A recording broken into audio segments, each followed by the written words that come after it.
الله أكبر. الحمد لله رب العالمين الرحمن الرحيم مالك يوم الدين إياك نعبد وإياك نستعين اهدنا الصراط المستقيم صراط الذين أنعمت عليهم غير المغضوب عليهم ولا الضالين.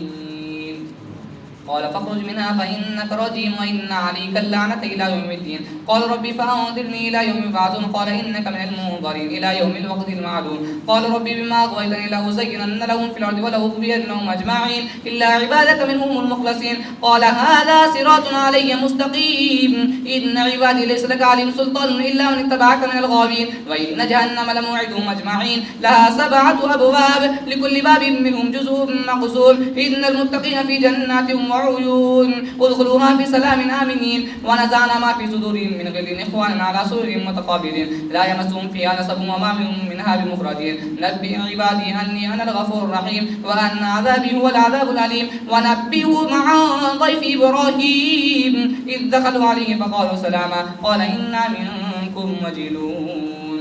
الله أكبر. سمع الله لمن حمده. الله أكبر. الله أكبر.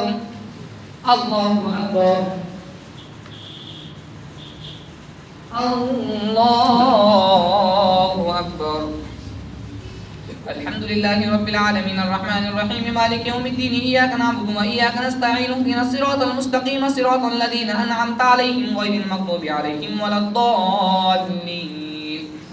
قالوا لا توجل إنا نبشرك بغلام عليم. قال أبشرتموني على أن مسني الكبر فبم تبشرون. قالوا بشرناك بالحق فلا تكن من القانتين. قال ومن يقنط من رحمة ربه إلا الضالون. قال فما خطبكم أيها المرسلون. قالوا إنا أرسلنا إلى قوم مجرمين إلا آل لوط إنا لمنجهم أجمعين إلا امرأته قدرنا إنها لمن الغابرين. فلما جاء آل لوط المرسلون قال إنكم قوم منكرون. قالوا بل جئناك بما كانوا فيه يمترون وأعطيناك بالحق فإنا لصادقون. فأسر بأهلك بقطع من الليل واتبع أدبارهم ولا يلتفت منكم أحد وامضوا حيث تؤمرون.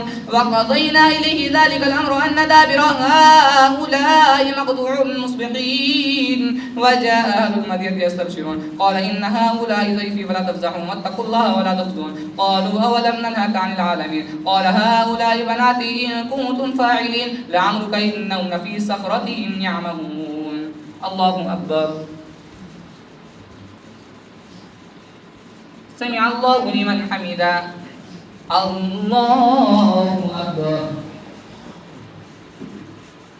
الله أكبر. الله أكبر. الله أكبر.